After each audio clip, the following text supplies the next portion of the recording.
Hello students, मैं खालिदा आप सबको अपने एनसीईआरटी साइंस चैनल में स्वागत करती हूँ। आज मैं क्लास 6 की चैप्टर नंबर 16 पढ़ाऊँगी। इससे पहले हम लोग 15 अध्याय पढ़ चुके हैं।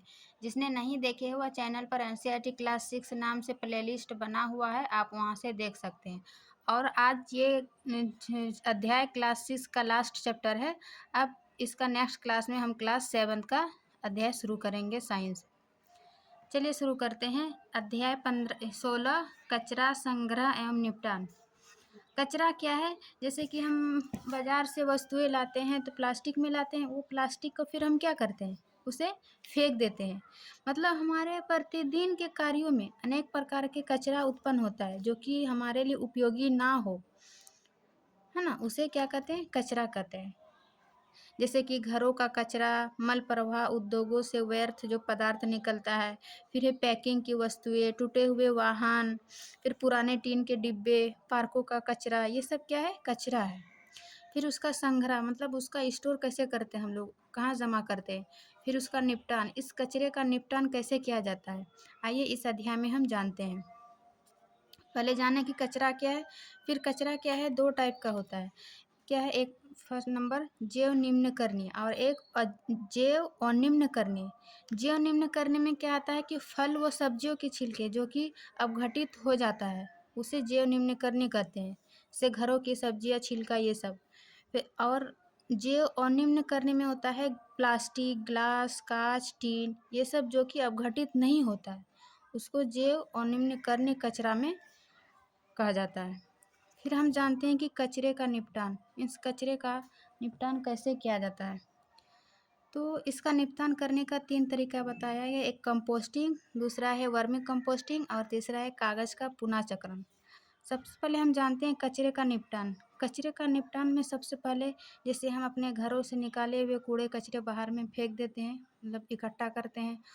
वो कूड़ा, उस कूड़ा को क्या होता है, जब सफाई कर्मचारी कूड़ा एकत्र करके ट्रकों द्वारा निचले खुले क्षेत्रों में जहाँ पर गड्ढे होते हैं वहाँ ले जाते हैं। इन खुले क्षेत्रों को भराव क्षेत्र कहते हैं। मीन्स हमारे घरों के दूर जहाँ पर गड्ढा पाया जाता है उसको भरने के लिए ये कचरा वहाँ ले जाया जाता है। अब जब ये कचरा वहाँ ले जाता है तो इस भराव क्षेत्र को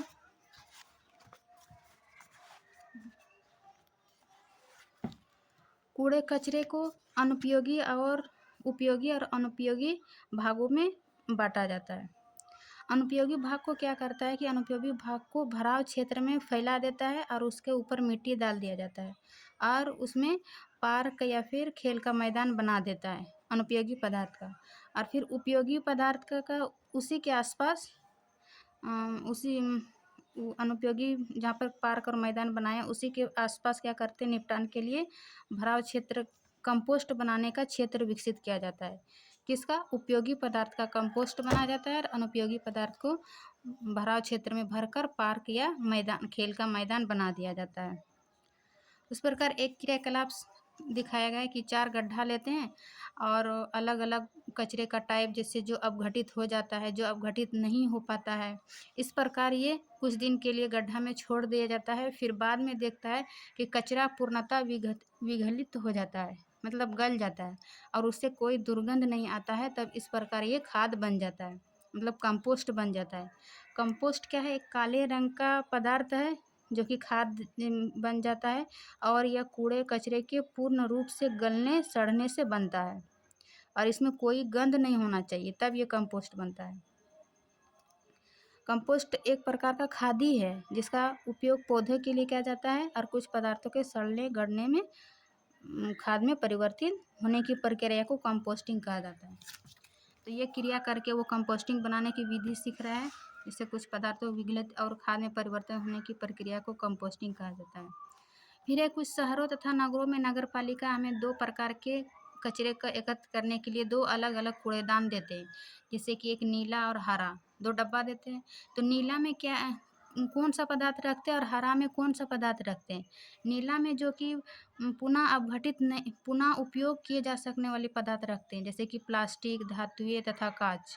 जो जैव अनिम्नकरणीय जो पदार्थ पड़े वही नीला डब्बा में रखा जाता है और हरा डब्बा में जो कि पूर्णतः विघटित हो जाता है, जैसे घरों से जो फलों के, सब्जियों, छिलके निकालते हैं, जो पूर्णतः विघलित होकर कंपोस्ट बना देते हैं, उसको हरा डब्बा में रखा जाता है।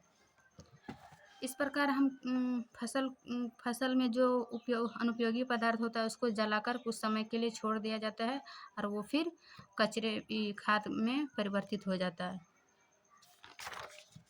तो हम पढ़े कंपोस्टिंग। अब दूसरा जानते हैं वर्मी कंपोस्टिंग। वर्मी कंपोस्टिंग क्या है? यह कंपोस्ट का ही एक दूसरा टाइप है। इसमें क्या है, किसानों, जैसे कि हम जानते हैं कि केचुओं को किसानों का मित्र कहा जाता है, तो लाल केचुआ केचुओं का ही एक टाइप है और वर्मी कंपोस्ट बनाने के लिए लाल केचुओं का ही उपयोग किया जाता है। लाल केचुए में खासियत क्या है कि इसके दांत नहीं होते हैं और ये अत्यधिक ठंडा और गर्म वातावरण में जीवित नहीं रह सकते हैं। ये अपने आसपास नमी की आवश्यकता होती है लाल केचुओं को।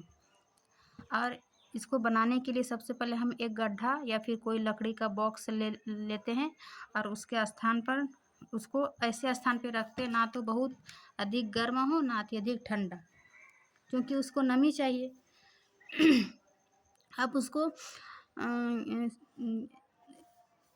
गड्ढे या बॉक्स में उसके ऊपर क्या करते हैं, एक जाल बिछा देते हैं और जाल बिछाकर कुछ जल छिड़क देते हैं और कुछ सूखे पौधे के सूखे डंडियाँ डालकर कुछ जड़ छिड़क देते हैं ताकि उसमें वायु एवं नमी रहे। अब क्या करते हैं, इस परत को जूट की बोरी या पुरानी चादर अथवा घास से ढक दिया जाता है उस डब्बा को, और उसके बाद फिर केचुए डालकर ढकता है। सबसे पहले पत्ता वगैरह डाले, उसके बाद नमी करके फिर केचुआ डाल देते हैं। केचुआ डाल के फिर उसको जूट की बोरी या फिर पुरानी चादर अथवा घास से ढक दिया जाता है। अब उसको भोजन के लिए, लाल केचुए के भोजन के लिए जो हमारे घरों से निकलते हैं फल तथा सब्जियों के अवशिष्ट, उन्हें डाल देते हैं। इस प्रकार हम देखते हैं कि 3-4 सप्ताह बाद वो गड्ढे पर मिट्टी जैसा नरम पदार्थ तैयार हो जाता है। यही वर्मी कंपोस्ट तैयार है, मीन्स खाद तैयार हो गया। अब इस वर्मी कंपोस्ट यानी खाद को हम अपने गमलों, बगीचे अथवा खेतों में डाल सकते हैं। इससे क्या होता है कि आपके बहुत से धन भी बचत हो जाती है, मीन्स हम घर में उपयोग करते कम खर्च में, जो कि बाज़ार में हमें महंगी रासायनिक एवं खाद खरीदने के लिए खर्च करते हैं। तो देखिए वर्मी कंपोस्ट। अब जानते हैं सोचिए और फिर फेंकिए। सोचने और फिर ये मतलब जैसे कि हम बाज़ार से बहुत सारा प्लास्टिक लाते हैं, कागज़ लाते हैं, पैकिंग के सामान लेते हैं, उसे क्या करते हैं, हम फेंक देते हैं। लेकिन फेंकना नहीं है, सोचने बोल रहा है, मीन्स हमें उसका तीसरा स्टेप क्या करते हैं, कचरे का निपटान के लिए कागज़ का पुनः चक्रण, है ना, फिर से उसको प्राप्त किया जा सकता है कचरा के कागज़ से। जैसे कि कागज़ को छोटे छोटे टुकड़े में फाड़िए, फिर क्या करते हैं, इन्हें एक बाल्टी अथवा टब में रख कर जल डाल दीजिए। फिर क्या करते हैं कि कागज़ के टुकड़े को जल में 1 दिन के लिए डुबा रहने दीजिए। अब इस भीगे कागज़ को काटकर गाढ़ी लुगदी बनाइए। अब ये एक पेस्ट बन जाता है। अब जब ये पेस्ट बन जाता है तो इसे एक छलनी के माध्यम से छानकर क्या करते हैं, इसे समाचार पत्र में रखकर सुखा दें। अब इस कागज़ का क्या करते हैं, पुनः चक्रण तैयार कर इसे उपयोग कर सकते हैं। इस प्रकार ये कागज़ का पुनः चक्रण हुआ। अब हम देखते हैं कि प्लास्टिक वरदान या अभिशाप।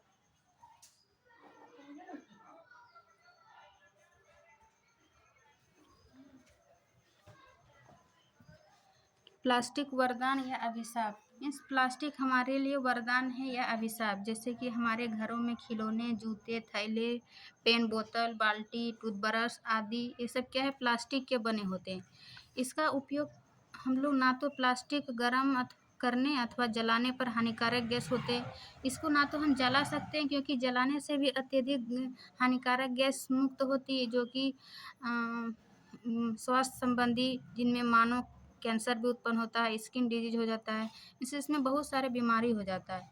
तो इसको ना तो पूर्णतः जला सकते हैं, तो इसका आखिर क्या है, इससे प्लास्टिक से क्या होता है कि कभी कभी जानवर भी इसको निगल जाते हैं, जिसकी उससे मृत्यु हो जाते हैं।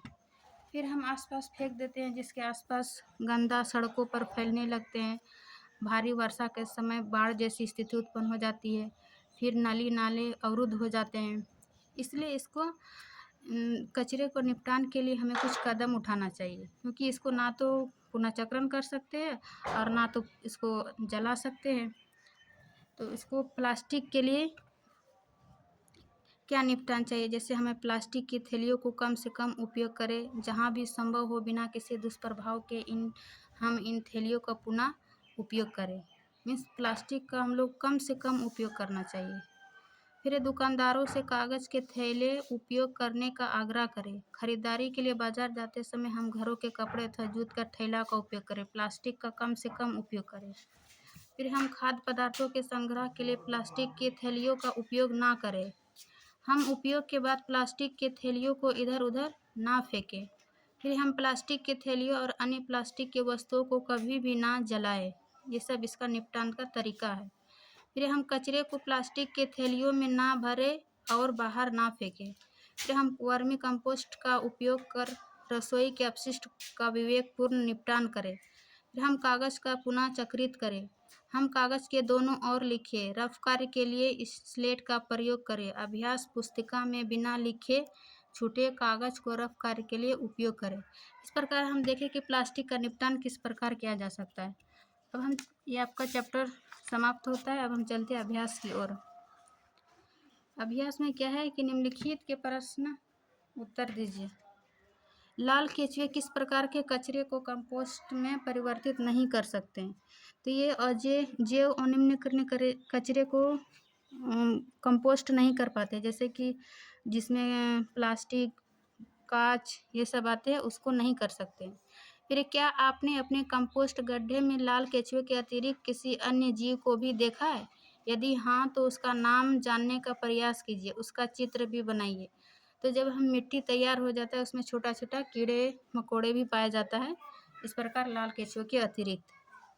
फिर ये चर्चा कीजिए कि क्या कचरे के निपटान केवल सरकार का ही उत्तरदायित्व है?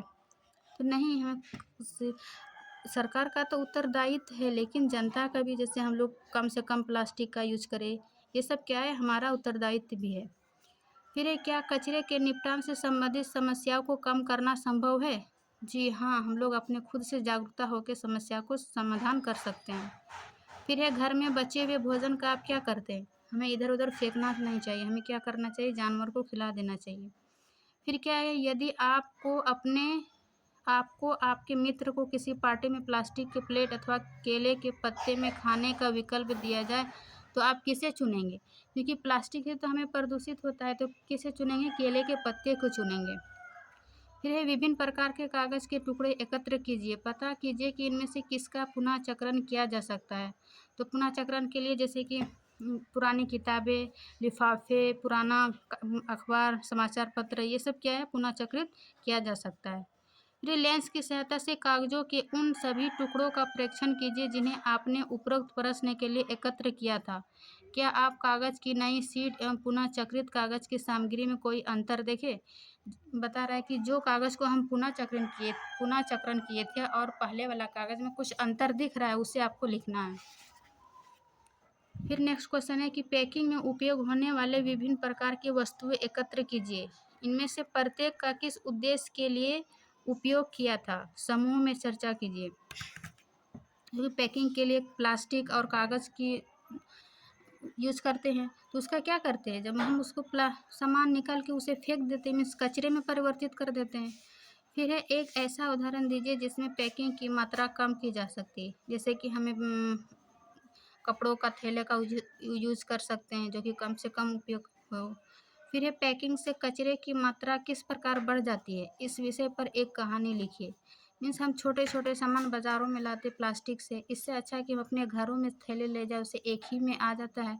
इस प्रकार हम प्लास्टिक की बचत कर सकते हैं।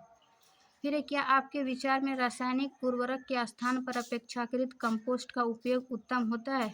जी हाँ, जैसे कि हम वर्मी कंपोस्ट बनाए, उसमें कम खर्च में हम अपने घर में ही वर्मी कंपोस्ट बना लिए। इस प्रकार रासायनिक उर्वरक और कंपोस्ट का उपयोग उत्तम होता है। तो ये था आज का क्लास। अभ्यास खत्म हुआ, नेक्स्ट ब्रेक चलते हैं।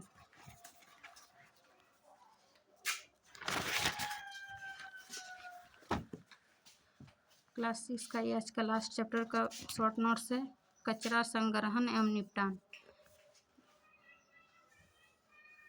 कचरा देखिए कचरा क्या है, फिर उसको दो भागों में बांट सकते हैं, जैव निम्न करने और जैव अनिम्न करने। जैव निम्न करने में फलों और सब्जियों के छिलके आते हैं, और निम्न करने में प्लास्टिक, ग्लास, टीन ये सब आते हैं। फिर एक कचरे के निपटान के तरीके।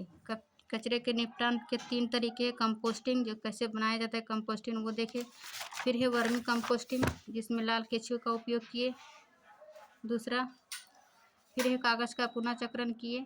फिर है जैव अनिम्न करे कचरे का निपटान किसे किए, जैसे प्लास्टिक, खिलौना, कांच, इसका निपटान कैसे किए। तो इस प्रकार ये आपका समाप्त होता है। तो स्टूडेंट मैं आशा करती हूँ कि ये क्लास आपको समझ में आ गया होगा। मिलते हैं नेक्स्ट वीडियो में। नेक्स्ट वीडियो में क्लास 7th का शुरू करेंगे, साइंस का। वीडियो अच्छी लगी तो लाइक एंड सब्सक्राइब करें। Thank you.